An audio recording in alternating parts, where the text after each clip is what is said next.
La construction européenne est une révolution pacifique, unique dans l'histoire du monde.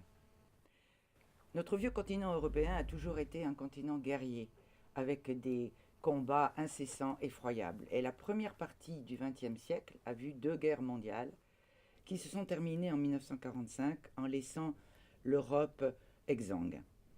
Le continent était séparé en deux par le rideau de fer, la guerre froide entre les États-Unis et la Russie, l'Allemagne divisée, Berlin coupé en deux par le mur de la honte, des dizaines de millions de morts, l'extermination des Juifs et des Tziganes, la haine entre les peuples et une troisième guerre mondiale qui se préparait. C'est dans ce contexte noir, sombre, que des hommes utopistes, humanistes, qu'on a appelés les pères fondateurs, ont eu l'idée folle de réconcilier les peuples qui s'étaient combattus. La réconciliation entre la France et l'Allemagne, demandée par la déclaration de Robert Schuman le 9 mai 1950, est la première pierre de la construction européenne. À l'époque, 6 pays ont signé le premier traité, le traité du charbon et de l'acier, et ça a été une réussite puisque depuis, nous vivons la plus longue période de paix de toute notre histoire. Alors aujourd'hui, l'Union européenne comprend 28 États, 510 millions de citoyens européens qui partagent les mêmes valeurs. Ces valeurs sont écrites dans la Charte des droits fondamentaux. C'est évidemment une grande institution qui a un gouvernement comme un État, c'est-à-dire qu'il y a le Conseil européen qui donne les directives et les orientations, ce sont les chefs d'État et de gouvernement de chaque État. Il y a le Conseil de l'Union européenne, c'est le Conseil des ministres, la Commission européenne.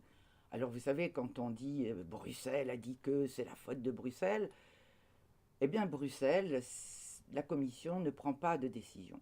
Elle fait des propositions et elle est la gardienne des traités. La Commission européenne a à peu près 45 000 fonctionnaires, ce qui est le nombre des fonctionnaires parisiens. Et puis il y a le Parlement européen qui est la plus grande assemblée démocratique au monde, 750 députés représentant les 28 États que nous élisons au suffrage universel et qui, comme toutes les assemblées, votent les lois. Il y a aussi la Cour européenne de justice à laquelle chaque citoyen européen peut faire appel s'il n'obtient pas la justice dans son propre pays. L'Union européenne, c'est difficile, il n'y a pas d'exemple, il n'y a pas d'expérience à suivre, et elle est présente dans tous les jours chez nous, mais ça c'est plus compliqué à vous expliquer rapidement. Elle a des symboles comme tous les États. Elle a un drapeau, ce magnifique drapeau aux 12 étoiles qui symbolise l'unité et l'égalité. Une devise qui résume bien le respect des cultures, 24 langues officielles dans l'Union, et la devise unie dans la diversité. La journée, le 9 mai, anniversaire de la déclaration de Robert Schuman, et puis un hymne qui est le dernier mouvement de la 9e symphonie de Beethoven. Beethoven a écrit cette musique sur des paroles du poète allemand Schiller, qui reflète complètement les valeurs et les idées des pères fondateurs dont je vous parlais tout à l'heure.